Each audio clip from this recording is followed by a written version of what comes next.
चलो આગળ વધીએ ચેપ્ટરમાં। આગળના લેક્ચરમાં આપણે પ્રક્ષેપ્ત ગતિને રિલેટેડ બધા દાખલાઓ ચાલુ હતા। વચ્ચે થિયરીમાં જ આ એક ટોપિક આવી જાય, પણ એક સ્વાધ્યાયના દાખલામાં પણ આવું કંઈક સાબિત કરવાનું કીધું છે કે tan θ બરાબર 4h/r સાબિત કરો। h એટલે કે પ્રક્ષેપ્ત પદાર્થ કેટલી ઊંચાઈ સુધી જશે અને r કે પ્રક્ષેપ્ત પદાર્થની અવધિ।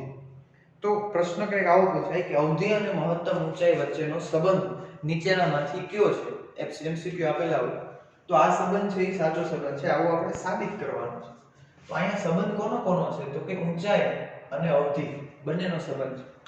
તો બંનેના આપણે સૂત્ર લખી નાખીએ। ઊંચાઈનું સૂત્ર h = v0²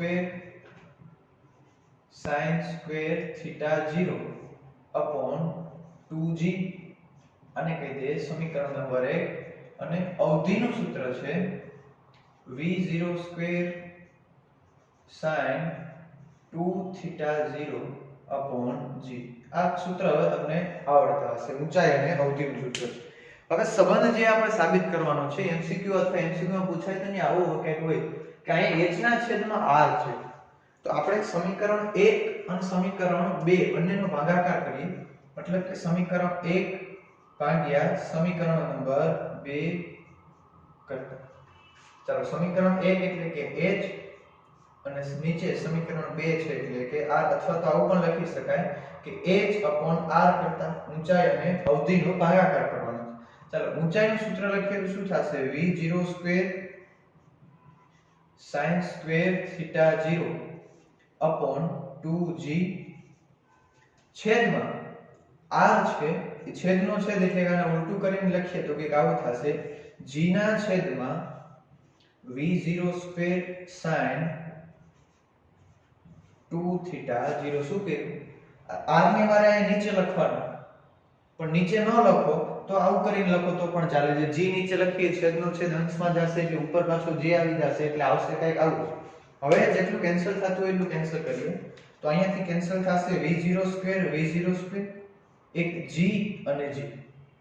હવે સૂત્ર લગાડવાનું છે અહીંયા sin2θ। આગળ લેક્ચરમાં મેં મેથેમેટિકલ સ્ટેપ બધા જે કીધા એમાં sin2θ નું સૂત્ર લખાવેલું હતું। h/r is equal to sin²θ છેદમાં 2 into sin2θ, એનો મતલબ થાય 2 sin θ into cos θ। θ 0 છે તો સાથે સાથે θ 0, sin2θ is equal to 2 sin θ into cos θ। આ સૂત્ર લખી નાખ્યું।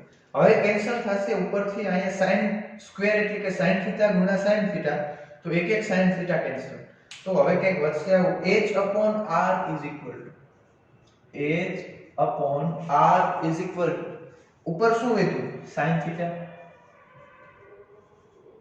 θ છેદમાં નીચે શું વધ્યું? 2 ગુણ્યા 2 એટલે 4 cos θ 4 cos θ। ચાલો sin θ ના છેદમાં cos θ આટલું થઈ ગયું tan θ, તો કંઈક આવું થશે h/r બરાબર tan θ, સોરી θ 0 છે તો આપણે લગાડી દઈએ θ 0 છેદમાં 4 ગુણાકારમાં છે, સામેની બાજુ જાય તો ભાગાકારમાં, તો સૂત્ર કંઈક આવું થઈ જશે tan θ is equal to 4h/r। tan θ is equal to 4h/r। જો આ ઓપ્શન ન હોય તો આવું કંઈક હોય, θ is equal to tan સામેની બાજુ જશે એટલે કે tan ઇન્વર્સ 4h/r, અથવા તો આ બેમાંથી એક પણ ઓપ્શન ન હોય, જો cot θ ના પદમાં આપેલો હોય તો તમને ખ્યાલ છે cot θ એટલે tan θ નું શું છે? વ્યસ્ત। તો આ સમીકરણને વ્યસ્ત કરી નાખો તો કંઈક આવું બની જશે cot θ બરાબર, અને વ્યસ્ત કરી નાખશે એટલે શું થશે r/4h, અથવા આવું પણ થાય θ is equal to cot inverse r/4h। આ સંબંધ મળી ગયો આપણે tan θ is equal to 4h/r। આગળ આપણે એક દાખલો જોયેલો હતો, એક ખેલાડી છે એ અમુક વેગથી દડાને ફેંકે છે તો દડો આટલા મીટર અંતરે પડે છે। જો આ જ ખેલાડી બોલને ઉપર તરફ ફેંકે તો કેટલી ઊંચાઈ સુધી જશે? તો ત્યાં જો આપણે આ સૂત્ર વાપરીએ અવધિ અને ઊંચાઈ વચ્ચેના સંબંધ વાળું, તો સીધે સીધું આપણે ઊંચાઈ મળી જાય, તો દાખલો ઈઝી થઈ જાય. પણ ત્યારે આપણે તમને જે ભણેલા નતા કે આ સંબંધ છે આવો, તો આ સંબંધ સૂત્રનો ઉપયોગ કરીને પણ આપણે દાખલા ગણી શકીએ. MCQ માં પૂછાયેલો પણ છે કે અવધિ અને ઊંચાઈ વચ્ચે નીચેનામાંથી કયો સંબંધ સાચો છે, અને એમાં ઓપ્શન આપેલો હતો, એમાંથી આ એક ઓપ્શન સાચો, ચારમાંથી કોઈ એક ઓપ્શન હોઈ શકે. ચલો નેક્સ્ટ, આના પછી એક સ્વાધ્યાયનો દાખલો છે લે.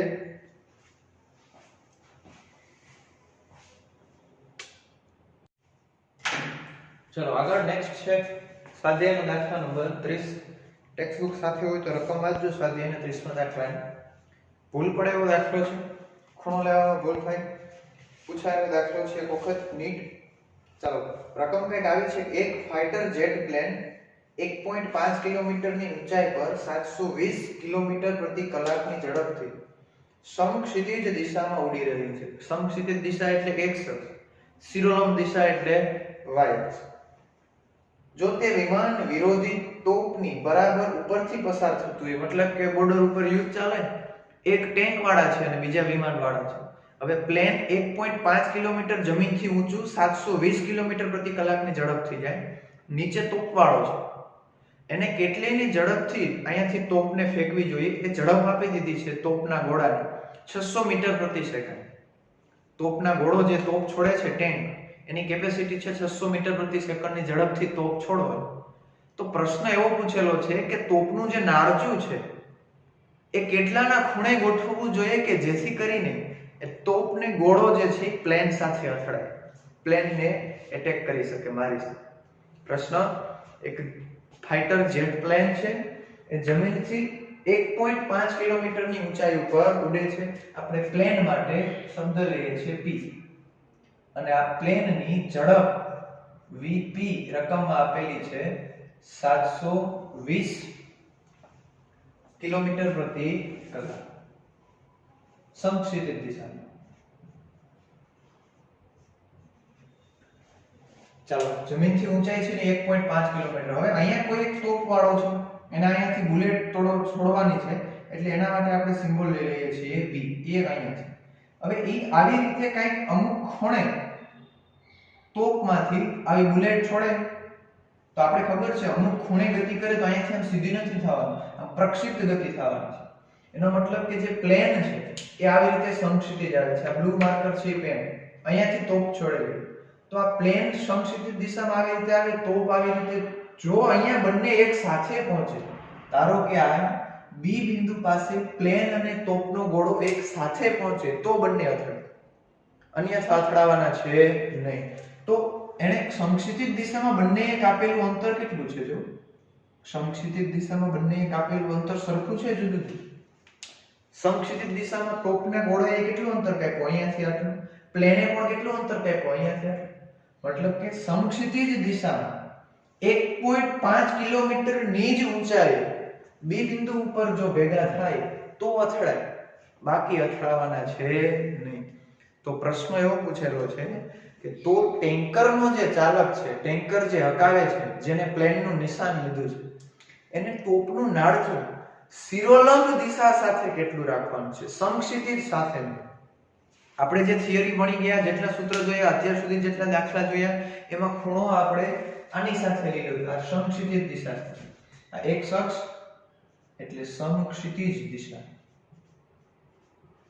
અને y અક્ષ એટલે શિરોલંબ.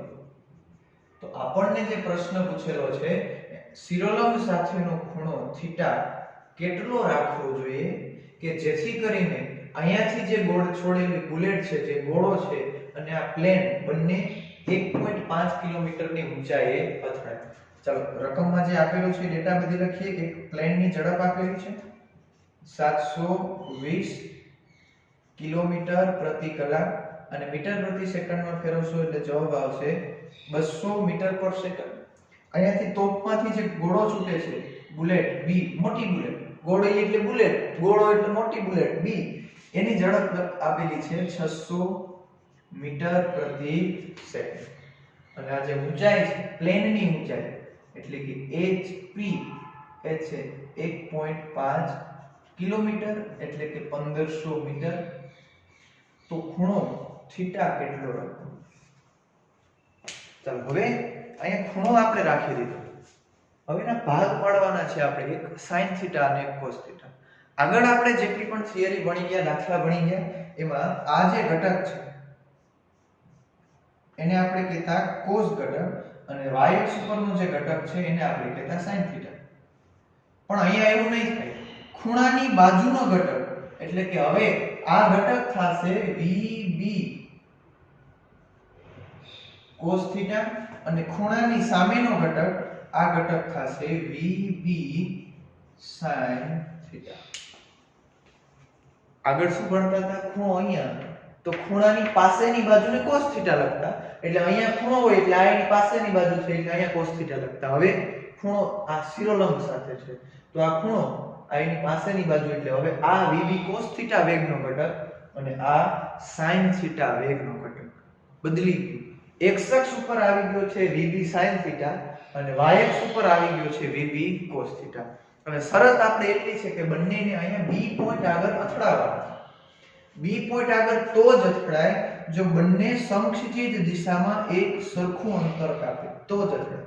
માની લો કે પ્લેન હજી અહીંયા જ પહોંચ્યું હોય અને ગોળો અહીંયા પહોંચી જાય તો અથડાવાના છે નહીં.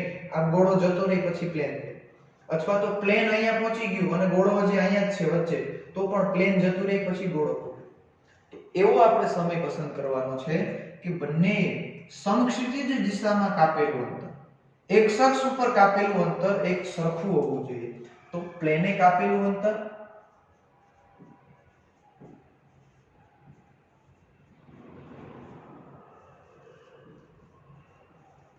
બરાબર તોપના ગોળાએ કાપેલું અંતર, પણ બંને અંતર કેવી દિશામાં છે? સમક્ષિતિજ દિશામાં. ચાલો અંતર જોતું છે તો આપણે સૂત્ર છે આવું પાછું, v બરાબર d બાય t, માટે d બરાબર v ગુણ્યા t. તો પ્લેન માટે અંતર લખવું હોય તો શું થાય? વેગ ગુણ્યા સમય, પણ વેગ કોનો? પ્લેનનો. અહીંયા બુલેટ માટે લખવું હોય તો શું થાય? વેગ ગુણ્યા સમય, વેગ ગુણ્યા સમય. પણ વેગ કોનો લખવાનો છે? ગોળાનો. ગોળાનો પણ કઈ અક્ષ ઉપરનો? સમક્ષિતિજ ઉપરનો. સમક્ષિતિજ ઉપર વેગ કેટલો છે? VB sin theta, VB sin theta. ખાસ ધ્યાનથી જોજો, cos થીટા ન થઈ જાય. સમક્ષિતિજ દિશા છે પણ ખૂણો બદલાઈ ગયો. આપણે સમક્ષિતિજ દિશામાં અંતર સરખું કરાવવાનું છે બંનેને, જેટલું પ્લેન કાપે એટલું જ ગોળાનું. તો પ્લેને કાપેલું અંતર આ સૂત્ર ઉપરથી મળી ગયું, ગોળાએ કાપેલું અંતર પણ આ જ સૂત્ર ઉપરથી, પણ સમક્ષિતિજ દિશાનો વેગ VB sin theta, VB sin theta into t. બંને બાજુથી t કેન્સલ. આપણે મેળવીએ શું? કેટલો ખૂણો રાખવો જોઈએ કે જેથી કરીને બંને અથડાય. તો ચાલો આવું કંઈક થશે, VP ના છેદમાં VB sin થીટા. ચાલો કિંમત મૂકી દે. પ્લેનનો વેગ રકમમાં આપેલો છે 200, એને આપણે કન્વર્ટ કર્યો મીટર પ્રતિ સેકન્ડમાં એટલે 200. બુલેટનો વેગ, તોપના ગોળાનો વેગ રકમમાં આપેલો છે 600 sin થીટા. એટલે આવી ગયું 1/3 અને 1/3 એટલે 0.33. તો કે આવું થશે sin થીટા (0.333) આવું ચાલુ રહે છે. તો આપણે મેળવવાનું તો છે ખૂણો, તો ખૂણો sin ઇન્વર્સ 0.333. હવે કિંમત જોવાની છે sin ના કોષ્ટકમાં 0.333 ક્યાં છે? sin ના કોષ્ટકમાં 0.333 ખૂણો કેટલાય છે? અને આ જોશો એટલે ખૂણો આવશે 19.5 ડિગ્રી. કોની સાથેનો ખૂણો મેળવવો આપણે? શિરોલંબ સાથેનો, સમક્ષિતિજ સાથે. ગણતરી કરી કયા ખૂણાની કરી? શિરોલંબ દિશા સાથેનો ખૂણો. તો આને નાળચાને શિરોલંબ સાથે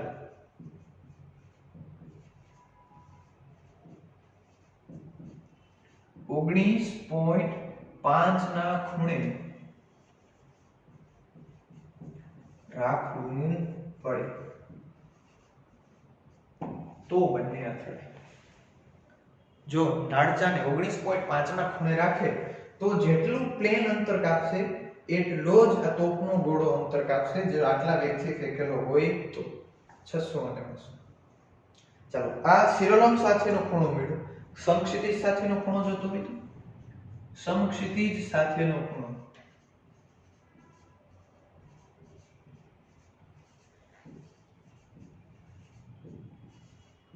સમક્ષિતિજ સાથે જોતો હોય શું કરવાનું? આ જે ખૂણો છે આપણે મેળવ્યો 19.5 આ ખૂણો. તો આ ખૂણો જોતો હોય તો આખો ખૂણો કેટલો હોય 90 કારણ કે બંને પરસ્પર લંબ છે. તો 90 માંથી 19.5 બાદ કરો તો એ થઈ ગયો તમારો સમક્ષિતિજ સાથેનો ખૂણો 70.5 ડિગ્રી. આ સમક્ષિતિજ સાથેનો ખૂણો છે. આ શિરોલંબ સાથેનો ખૂણો છે. હવે જો તમને એક્ઝામમાં ક્યાંય પૂછાય ગુજકેટ અથવા નીટમાં તો બદલાઈ નાખ્યું હોય ખાલી આ તોપના ગોળાનો વેગ બદલાઈ ગયો હોય અને પ્લેનનો આ બંનેના વેગમાં ફેરફાર થાય બાકી એમાં બીજું કોઈ ફેરફાર નથી. કિંમત કોની કોની છે? ખાલી પ્લેનનો વેગ અને ગોળાનો વેગ. બીજી એકેય કિંમત આપણે અહીંયા મૂકેલી નથી. આ બે ઉપરથી આપણે શિરોલંબ સાથેનો ખૂણો મેળવ્યો. તો જો આ રીત આવડતી હોય તો ગમે એવી રકમ ફેરવે દાખલો આવડી જાય. હજી આગળ બીજો પ્રશ્ન પૂછેલો છે. આવા ફાઇટર પ્લેનના પાયલોટે કેટલી ઊંચાઈએ પ્લેન ઉડાડવું જોઈએ કે જેથી એ ગોળાથી બચી શકે? હવે બીજો પ્રશ્ન છે. આ તોપવાળા શું કરવો તો પ્લેન વાળાને આટી જ લેવો તો આટવા માટે એને ખૂણો કેટલાનો રાખવો પડશે? શિરોલંબ સાથે 19.5 આ ખૂણો અને આ સમક્ષિતિજ સાથે જમીન સાથે એને નાળચું રાખવું પડશે 70.5 થી તો એને આટી દે. એને સેટ કરી દીધું આટલાનું અને એને ખબર છે કે હું આટલો ખૂણો રાખી એટલે મને આટી દઈશ. પણ હવે પ્લેન વાળાને તો બચવાનું છે તો એ પ્લેનને કેટલી ઊંચાઈએ ઉડાડે કે જેથી કરીને તોપના ગોળાથી બચી શકે. ફાઇટર પ્લેન ઉડતા હોય મૂવીમાં તમે જોયેલું હોય ઘણી જગ્યાએ પ્લેન આવી રીતે સ્થિર જ ન જતા ઉપર નીચે થતા હોય જેથી કરીને જે તોપનો અટેક થતો હોય એનાથી બચી શકે. રેન્જ ન લઈ શકાય કે એને કેવી રીતે આટી શકે. ચાલો હવે પ્રશ્ન એવો છે કે પ્લેનની ઊંચાઈ કેટલી રાખવી જોઈએ કે જેથી કરીને આ તોપના ગોળાથી બચી શકાય. હવે આપણે મેળવવાનું એટલું છે કે આ તોપનો ગોળો કેટલી ઊંચાઈ સુધી જશે. માની લો કે તોપનો ગોળો છે એ આવી રીતે આમ નીકળી ગયો. એણે તોપના ગોળાને ફેંકી દીધો અને તોપનો ગોળો ધારો કે આમ નીકળી ગયો. તો ક્યાં સુધી પહોંચી શકવાનો છે? અહીંયા સુધી. પ્લેન વાળાને કોઈ રિસ્ક નથી.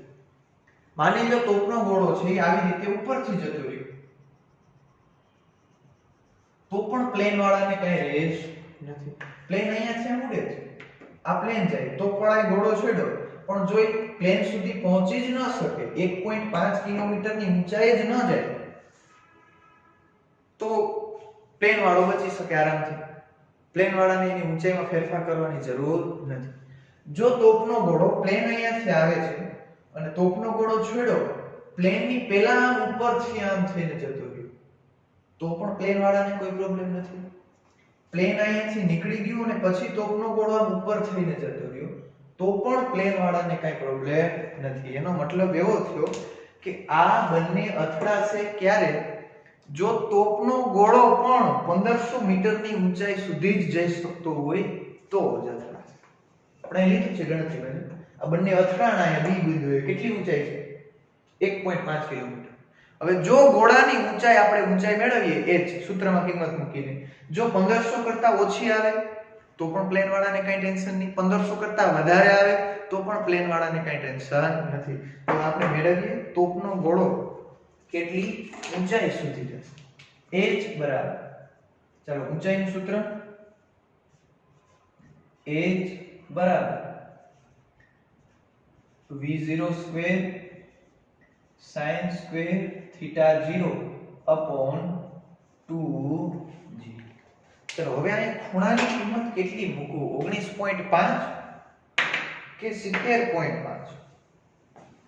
વિચાર 19.5 મૂક કે 70.5? સૂત્ર આપણે થિયરીમાં જે સાબિત કર્યું એ જ લખ્યું છે અને થિયરીમાં આપણે ખૂણો અહીંયા લીધેલો હતો તો આ સૂત્ર એ સમક્ષિતિજ સાથેના ખૂણાનું સૂત્ર છે એટલે આપણે ખૂણો 70.5 સમક્ષિતિજનો છે એ રાખવો પડશે. શિરોલંબનો અહીંયા રાખશો તો જવાબ આવશે નહીં. સમક્ષિતિજ સાથેનો રાખવો પડે, કારણ કે આ સૂત્ર આપણે સાબિત કર્યું ત્યારે ખૂણો આ સમક્ષિતિજ સાથેનો રાખેલો હતો. હવે આમાં કિંમત મૂકીએ તો h આ VB મતલબ કે બુલેટનો વેગ જે રકમમાં આપેલો છે 600 એનો સ્ક્વેર ગુણ્યા sin સ્ક્વેર થીટા 0 એટલે કે sin સ્ક્વેર અને ખૂણો રાખવાનો છે 70.5 ડિગ્રી છેદમાં 2 ગુણ્યા 9.8 જેની કિંમત 10 લેવાની કીધી છે. રકમમાં કંઈ કીધું હોય તો 10, ના કીધું હોય તો 9.8. ચાલો હવે આનું સાદુરૂપ આપવાનું છે. h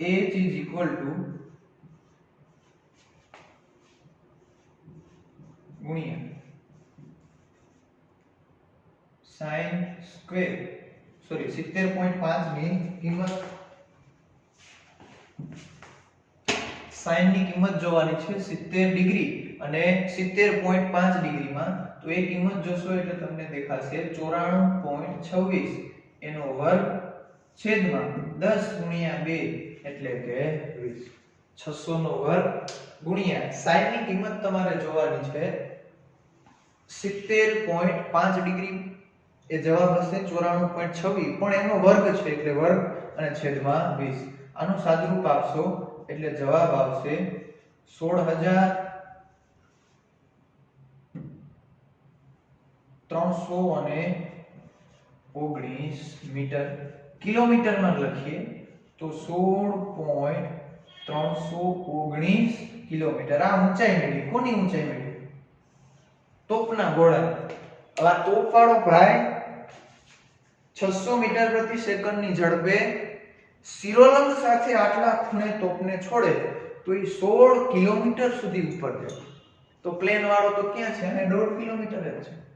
જે પ્લેન વાળો અહીંયા ક્યાં હશે તો તોપનો ગોળો ઉપર જતો રહ્યો છે, માટે આ તોપ પડે 1.5 કિલોમીટરની ઊંચાઈએ જે પ્લેન ઉડે એના ઉપર એટેક કરી શકાશે નહીં.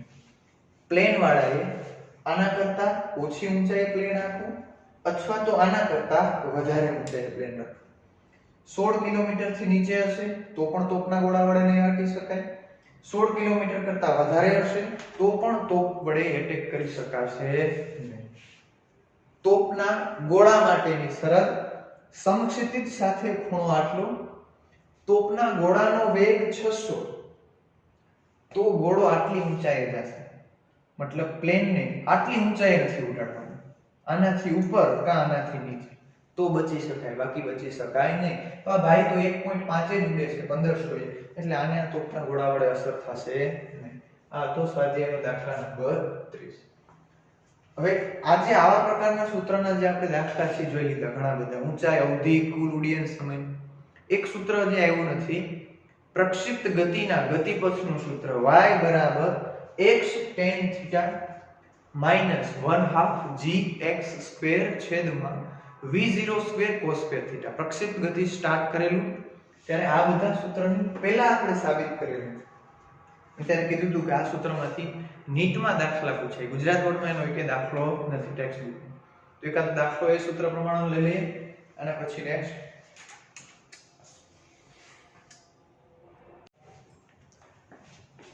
એક દાખલો છે એક્ઝામ્પલ આજ માટે. ચલો આવી કંઈક રકમ આવેલી છે કે એક પાણીનો પાઇપ રહેલો છે, એ સામેની દિવાલથી 6 મીટર દૂર છે.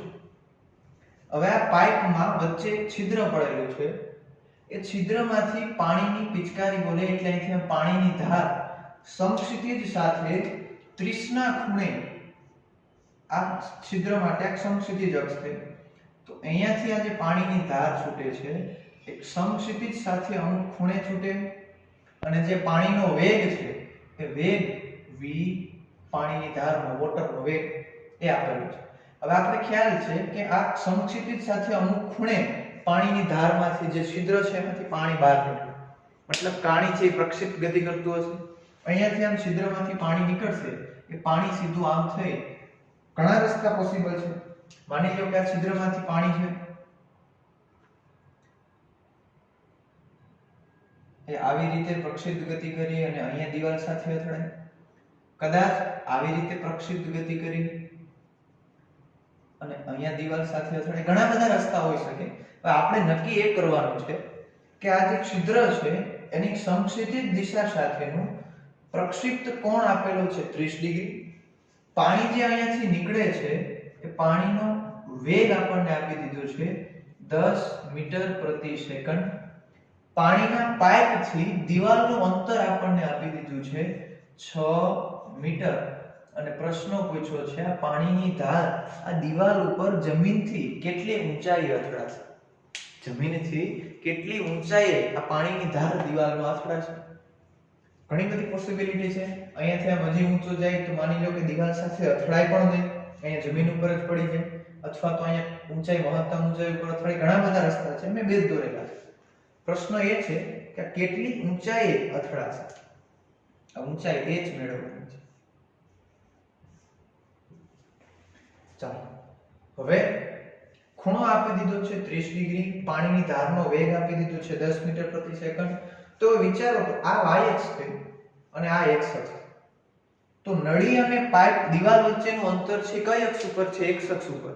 તો એ અંતર ફિક્સ છે, મતલબ ધારને અથડાવવાનું કેટલે દૂર છે? 6 મીટર. મતલબ કે આ જે પાણી છે, પાણીની જગ્યાએ માની લો કે અહીંયા ગોળી વિચારો, અથવા તો કોઈ એક કણ વિચારો જેને 10 મીટર પ્રતિ સેકન્ડના વેગથી 30 ના ખૂણે ફેંકવામાં આવે તો એને કેટલે દૂર અથડાવવાનું છે? તો કે 6 મીટર દૂર અથડાવવાનું છે. મતલબ x અક્ષ ઉપર એને કેટલા દૂરે અથડાવવાનું છે? 6 મીટર દૂર અથડાવવાનું. કેટલી ઊંચાઈ ઉપર અથડાશે? તો આ જે અંતર થયું ઊંચાઈ એ y અક્ષનું અંતર થયું. તો y બરાબર કેટલું? ચાલો ખૂણો આપી દીધો, x અક્ષ આપી દીધો, ગુરુત્વ પ્રવેગ g 9.8.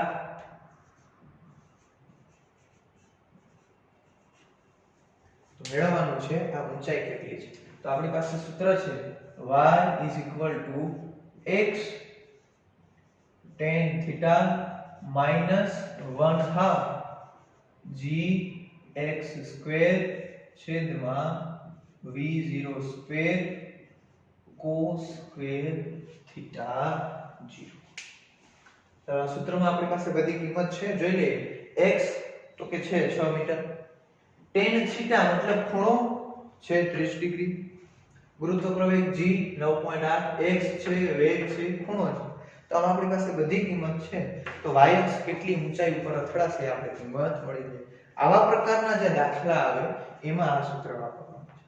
જો આ સૂત્ર વિશે તમને ખબર ન હોય તો તમે કયું સૂત્ર વાપરો?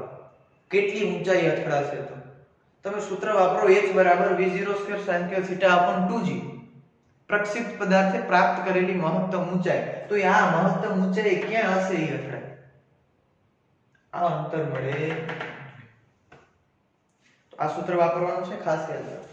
ચાલો તો y બરાબર x કેટલું છે? 6 ગુણ્યા tan ખૂણો છે 30 ડિગ્રી માઈનસ 1 ગુણ્યા g ની કિંમત છે 9.8 ગુણ્યા x એટલે કે 6 નો વર્ગ સીધો લખી નાખું છું 36 છેદમાં 2 ગુણ્યા v0 એટલે વેગ છે 10 નો વર્ગ એટલે સીધે સીધું હું લખી નાખું છું 100 ગુણ્યા cos સ્ક્વેર 30 ડિગ્રી.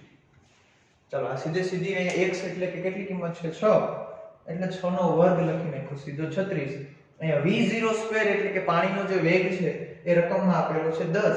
તમે સીધે સીધો અહીંયા 10 નો વર્ગ એટલે 100 લખી નાખ્યા. આ બે ના બે નામ છે. ચાલો હવે આનું સાદુરૂપ આપીએ તો y = 6 ગુણ્યા tan 30 એટલે કે 1/√3 માઈનસ ઉપર ગુણાકાર 36 ગુણ્યા 9.8 છેદમાં આ 200 ગુણ્યા cos 30 એટલે કે √3/2. cos 30 એટલે શું થાય? √3/2. પણ અહીંયા સ્ક્વેર છે એટલે આનો પણ વર્ગ લાગશે. તો બંનેને વર્ગ લાગશે. √3 નો વર્ગ એટલે કે 3 અને નીચે 2 નો વર્ગ એટલે 4. તો હવે આ છેદનો છેદ ક્યાં જશે? અંશમાં. આનું સાદુરૂપ આપશો એટલે કે y બરાબર 6/1.73 માઈનસ આ 36 ઉપર જશે એટલે ગુણાકાર કેટલો થશે? 36 ગુણ્યા 9.8 ગુણ્યા 4 છેદમાં 3 × 2 = 6 એટલે કે 600. આનું સાદુરૂપ આપશો એટલે y બરાબર 6 ભાગ્યા 1.73 કરશો એટલે જવાબ આવશે 3.46 અને આનું સાદુરૂપ આપશો એટલે 36 ગુણ્યા